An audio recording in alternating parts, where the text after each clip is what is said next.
Hello viewers, how to make চ্যানেলের পক্ষ থেকে নতুন আরেকটি ভিডিও টিউটোরিয়ালে আপনাকে স্বাগতম। এই ভিডিওতে আমি আরডুইনো এবং DHT11 সেন্সর ব্যবহার করে একটি সিম্পল ওয়েদার স্টেশন তৈরি করে দেখাবো। এই ওয়েদার স্টেশনটি শুধুমাত্র টেম্পারেচার এবং হিউমিডিটি শো করতে পারে। টেম্পারেচার এবং হিউমিডিটি শো করার জন্য আমি একটি 0.96 ইঞ্চ OLED ডিসপ্লে ব্যবহার করব। প্রজেক্টটি তৈরি করতে আমাদের একটি DHT11 সেন্সর, একটি 0.96 ইঞ্চ OLED ডিসপ্লে, একটি আরডুইনো বোর্ড, একটি ছোট সাইজের ব্রেডবোর্ড এবং কিছু জাম্পার ওয়্যার প্রয়োজন হবে। তাহলে চলুন প্রথমে আমরা সার্কিট ডায়াগ্রামটি দেখে নিই।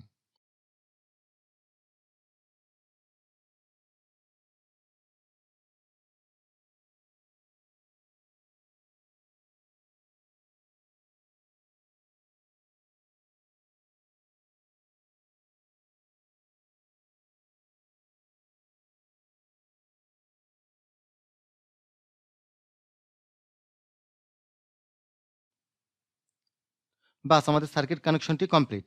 এখন আমি আরডুইনোতে এই কোডটি আপলোড করব। কোডের এই অংশে বিভিন্ন লাইব্রেরি ডিক্লেয়ার করা হয়েছে। এই লাইব্রেরিগুলো যদি আপনার কম্পিউটারে ইনক্লুড করা না থাকে তাহলে অবশ্যই লাইব্রেরিগুলো ইনক্লুড করে নেবেন। লাইব্রেরিগুলোর লিঙ্ক আমি ভিডিওর ডিসক্রিপশনে দিয়ে দেব।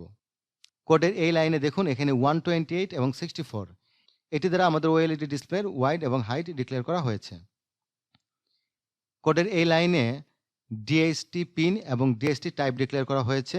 এখানে 2 দিয়ে বোঝাচ্ছে যে আমাদের আরডুইনো বোর্ডের 2 নং পিনের সাথে আমাদের DHT11 সেন্সরের ডাটা পিন কানেক্টেড হবে।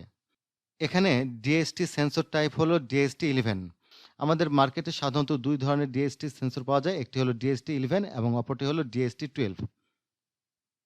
ভয়েড লুপের মধ্যে কোডের এই অংশটুকু খেয়াল করে দেখুন, এখানে এই লাইনে ডিএসটি সেন্সর থেকে টেম্পারেচারকে রিড করা হয়েছে এবং তা একটি ভেরিয়েবলের মধ্যে স্টোর করা হয়েছে, যে ভেরিয়েবলটির নাম দিয়েছি আমরা টি, এবং ভেরিয়েবলের ডাটা টাইপটি হলো ফ্লট। ঠিক সেম আমাদের সেন্সর থেকে হিউমিডিটি রিড করা হয়েছে এবং তার একটি ভেরিয়েবলের মধ্যে রাখা হয়েছে, সেটি হলো এইচ, এবং এক্ষেত্রেও ডাটা টাইপ হলো ফ্লট। এরপরের কোডের অংশটুকু আমি আশা করি আপনারা বুঝতে পারবেন। আমার যে পূর্বের ভিডিওটি আছে ওএলইডি ডিসপ্লে সম্পর্কিত, সেখানে কিন্তু কোডের বিস্তারিত আমি আলোচনা করেছি। অবশ্যই আপনারা পূর্বের ভিডিওটি দেখে নেবেন, উপরে আই বাটন দেওয়া আছে, সেখানে ক্লিক করে। তো কোডের এই অংশে ভালো করে খেয়াল করে দেখুন, ডিসপ্লে প্রিন্ট T,1 এই লাইনটির মাধ্যমে টেম্পারেচারকে প্রিন্ট করা হয়েছে এবং এখানে 1 দিয়ে বোঝানো হয়েছে যে টেম্পারেচারের ভ্যালু দশমিকের পরে শুধুমাত্র 1 ডিজিট পর্যন্ত শো করবে। কোডের এই লাইন দ্বারা আমাদের যে টেম্পারেচারের যে ইউনিট অর্থাৎ ডিগ্রি সেলসিয়াস, সেই ডিগ্রি সেলসিয়াসের ডিগ্রি সিম্বল প্রিন্ট করার জন্য এই লাইনটি লেখা হয়েছে। এরপরের অংশ দেখুন, এখানে হিউমিডিটি প্রিন্ট করার জন্য আমরা এখানে এই যে এইচ লিখেছি, তবে এখানে কিন্তু কমা দিয়ে আমি 1 লিখিনি, কাজেই এখানে কিন্তু হিউমিডিটি ভ্যালু পয়েন্ট বা দশমিকের পরে 2 ডিজিট শো করবে।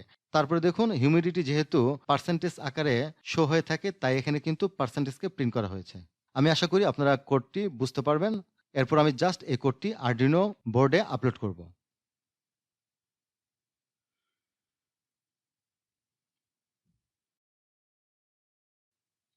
হ্যাঁ, আমাদের কোডটি কিন্তু আরডুইনো বোর্ডে আপলোড করা হয়ে গিয়েছে। আপনারা কিন্তু ডিসপ্লেতে টেম্পারেচার এবং হিউমিডিটি ভ্যালু দেখতে পাচ্ছেন। তো চলুন আমরা দেখি আমাদের ভ্যালু কতটুকু অ্যাকুরেট। আমি পূর্বের এই টেম্পারেচার সেন্সরটি কিন্তু তৈরি করে দেখিয়েছিলাম।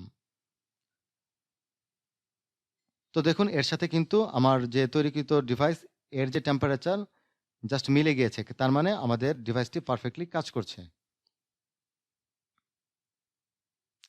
আমি সোল্ডারিং আয়রন ব্যবহার করে দেখি যে এখানে টেম্পারেচার ইনক্রিজ হয় কিনা। হ্যাঁ, এখানে কিন্তু টেম্পারেচার ইনক্রিজ হচ্ছে, তার মানে আমাদের কোডটি ভালোভাবেই কাজ করছে।